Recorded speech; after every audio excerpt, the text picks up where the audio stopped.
Shalom. First and foremost, I want to give all praises, honor, and glory to the Heavenly Father and His only begotten Son, Yahweh, Ba'asham, Yahweh Shai, Ba'asham, Harachak Wadash. Double honors been to the apostles and elders at Great Millstone who rule well and tell us this 100% truth. Much peace and blessings be unto you, whole fool, like to push not this word of thought, truth and sincerity. To all you Akim, I do say Shalom, and that the Lord be with you and bless you. I'm coming in with a quick video. I'm entitled Esau's military won't stand a chance. Going into how when the Lord lifts up that standard, a cracker man Jack's military won't be able to overpower you, no matter what type of gear they got, on, how locked and loaded they're ready and prepared. And no matter how how war prep they are, they won't be able to even inflict damage upon one Israelite man of the Lord. All right. Because we're talking about spiritual power here. There's a differentiation between the spiritual and the carnal. And we all know the spiritual prospers. And there's tons of accounts, man, on that subject matter. Even in the scriptures and in your day-to-day life. But I'm going to pull out the book of Deuteronomy, the 20th chapter, verse 1. It doth read, when thou goest out to battle against thine enemies, and seest horses and chariots, and the people more than thou, be not afraid of them, for the Lord thy power is with thee, which brought thee up out of the land of Egypt. Right? The Lord's with us, man. All right, there's been accounts where, like, back in the wilderness, when Jake feared about the foes, they didn't believe, they were unfaithful that the Lord would be with them, or when they would go up to Canaan, what was then Canaan, this is during the time of Moses, and they feared. And then the Lord said they would, rather instead of the Lord being with them in war, they would spend the rest of their days in the wilderness. And then they defied the Lord's command, saying, no, we'll go up. And so they went to war, and they got smoked. They got smoked by the heathen, because the Lord departed from them. As a matter of fact, in Deuteronomy, the 32nd chapter, if I'm mistaken, I believe it was the 32nd chapter, verse 30, it did make the mention how should one chase 1,000 and two put 10,000 to flight, except the rock had sold them and the Lord had shut them up, right? So unless the Lord is with you, you won't be able to win a war, because strength cometh from heaven ultimately, man. So going back to Deuteronomy the 20th chapter, verse, and see, that's the point right there. The strength cometh from heaven. That really sums up the whole lesson, man. But we gotta filter out to the scriptures. Deuteronomy the 20th chapter, verse 2. Or actually verse 1. I'm gonna read the last part. For the Lord thy power, Yahweh Ba'asham, Yahweh Shai, is with thee, which brought thee up out of the land of Egypt. And it shall be, when ye are come nigh to the battle, that the priest shall approach and speak unto the people, and shall say unto them, Hear, O Israel, ye approach this day in the battle against your enemies. Let not your hearts faint. Fear not and do not tremble. And there's scriptures going to to not fear, man. Or to not fear. And you gotta gird the loins of your mind, right? Wisdom and knowledge should be the stability of thy times. You know what to do, man. Don't bug you out and flip around and do circles around the court. You know what to do. Stand firm, man. Neither be you terrified because of them, for the Lord your power is he that goeth with you to fight for you against your enemies to save you. And in this case, Lord's going to put the Spirit, which we already have, the Spirit, the Holy Spirit, and Lord will does not depart from us. We even have an example of spiritual power through the wisdom and knowledge and understanding that we've been given, man. Because the thing about comprehending the scriptures, not many have that ability to do that. That's why they seek, they try and, console amongst themselves, trying to do their own studying, and they can't get anything. It's not until you watch the lessons, the edifying lessons. That's a form of spiritual power, but very soon the Lord will, rank it up and really show you that power, which you really cannot, fathom how it's like we got little instances and hints and how it's going to be like through these cartoons and things of that sort. With these superheroes like Omni-Man, but we know it's going to be 100-fold better in real life. And That's what's coming, man. The Lord's gonna crank up that spirit and you know, give you that power. You know, there's no account in history where, what's it called, the heathen were able to overpower a man with spiritual power. That's BS, man. That's never happened, and it will never happen. All right, look at Samson in the book of Judges, the 15th, or was it the 16th chapter? It was the 16th chapter, or not like I believe it was the 15th chapter. It goes into how you have that donkey jawbone that slew 1,000 of the Philistines, right? Look at King David. He ran and he could leap. I'm gonna bring that out first, actually, before I pull out Samson.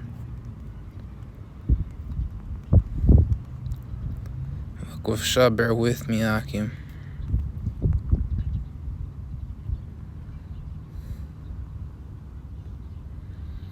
All right, the second book of Samuel, the 22nd chapter, verse 30. For by thee I have run through a troop, by my power have I leaped over a wall. He ran through a troop, man. You know, kind of like A-Train when he ran through Robin. And you saw her, how she, you know, was all over the place. By my power, Yahweh Hashem Yahushai, have I leaped over a wall. And walls back in the ancient world were huge. They weren't an ordinary fence. No, they were barriers, man, to protect, you know, what's it called? Outsider attacks, you know, from incoming invaders and things of that sort. All right, so he leaped over walls, man. Those walls were huge. That's my power. His way is perfect. The word of the Lord is tried. He is a buckler to all them that trust in him. For who is a power? Say the Lord. And it was a rock, save our power. Yahweh B'Hashem Yahushai. Yahweh is my strength and power. He maketh my way perfect. Right? He maketh my feet like hinds' feet, and setteth me up upon the high places. You know, you got the gazelle. When she's running away from the predator, she runs fast.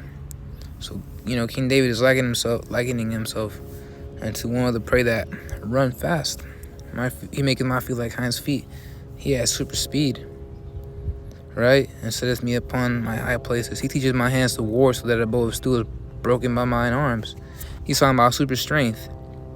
You know, so King David, Samson, even Yahushai, you know, they all have spiritual power, man. That was a thing back then. It's going to come back once again. See, because in this world we're weakened, but very soon they're going to see that power as these days continue to go on. So, continuing on with, I wanted to bring out Judges, the 15th chapter with Samson. You know, here's an example of how it's going to be like, because, you know, the enemy shall come in like a flood, right?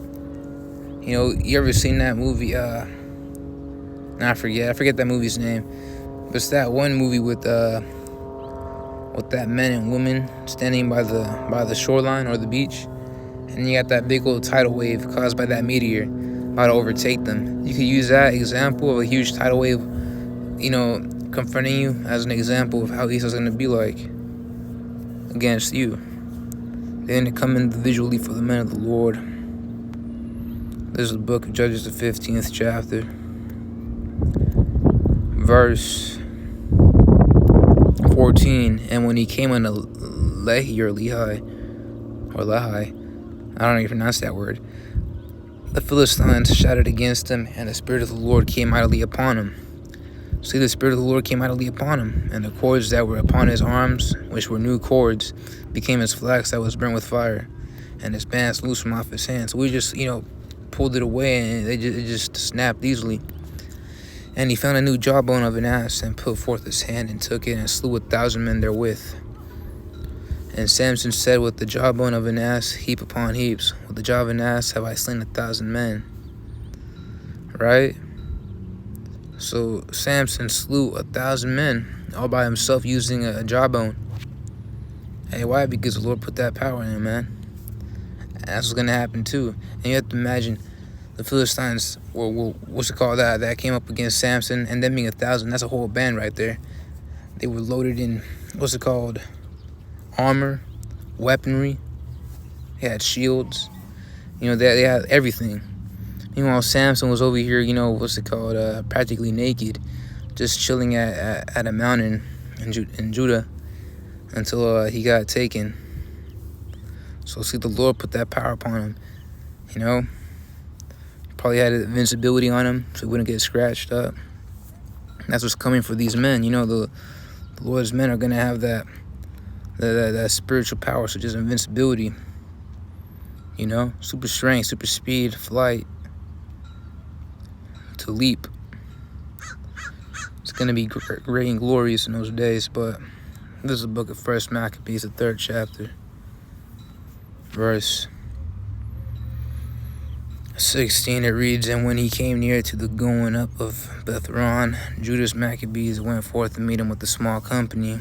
But when they saw the host coming to meet them, which was a big host, under that one prince, if I'm mistaken, of Syria, Saron, it was Saron, the prince of Syria. He led a whole army against them, and you have to realize they were just a small company. Who, when they saw the host coming to meet them, said unto Judas, How shall we be able, being so few, to fight against so great a multitude and so strong, seeing we are ready to faint with fasting all this day?" So they were in the spirit, though. They were in the spirit.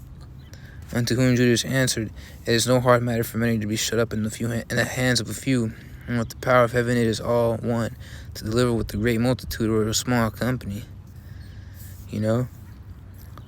For the victory of battle standeth not in the multitude of an host, but strength cometh from heaven. Right? The Lord depends the winner, man. The Lord chooses the winner.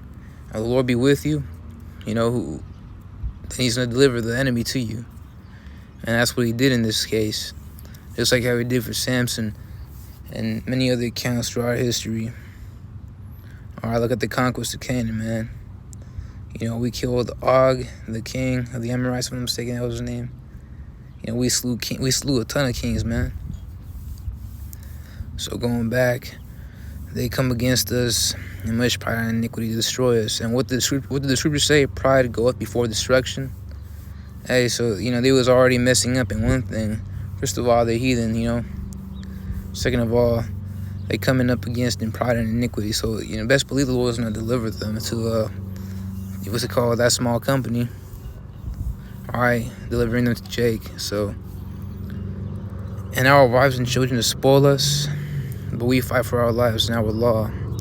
Wherefore the Lord himself will overthrow them before our face. And as for you, be ye not afraid of them.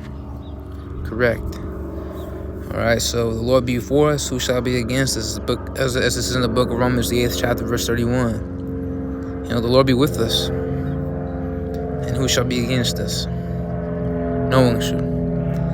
I'll pull out the book of Psalms, the 32nd chapter. Verse 6, it doth read, "For this shall every one that is godly pray unto thee in a time when thou mayest be found. Surely in the floods of great waters, they shall not come nigh unto him." Yeah, going into that flood, right, which I said the 59th chapter, verse 19, doth go into a standard being lifted in those days when the enemy shall come in like a flood. Enemy being Esau, Edom. Right, very soon, once, Esau's military go against the prophets, it'll be over for the military themselves, not for the prophets. Verse 7, "Thou art my hiding place, thou shalt preserve me from trouble. Thou shalt compass me about with songs of deliverance." Salah. Deliverance, right? Preservance, right? A hiding place. The Lord's our protector. He's in the, reinforce us with that power, man. Where we won't need suffer any ailment, any type of affliction, because we're going to be preserved.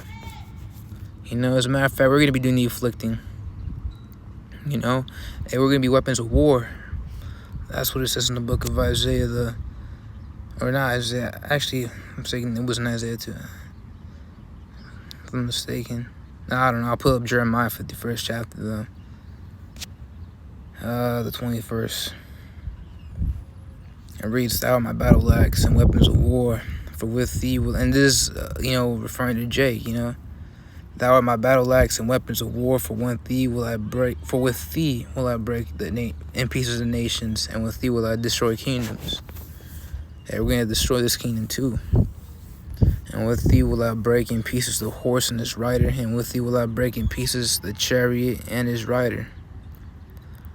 With thee will I also break in pieces men and women, and with thee will I break in pieces old and young, and with thee will I break in pieces the young man and the maid. You know? So I'll do a quick lesson on that, quick video going to how that power is gonna, the Lord's gonna put that power in us to protect us from these military men. Esau thinks he could come in with these experts of war, the best of the best, elite, spec ops and whatnot. That don't mean shit ultimately. That really don't mean shit, because the Lord's men at the end of the day are gonna have that power and be with the Lord themselves to be able to overcome, these carnal heathen. Just want to do a quick video on that. Lord wills, let it find. Until the next one I do, say shalom.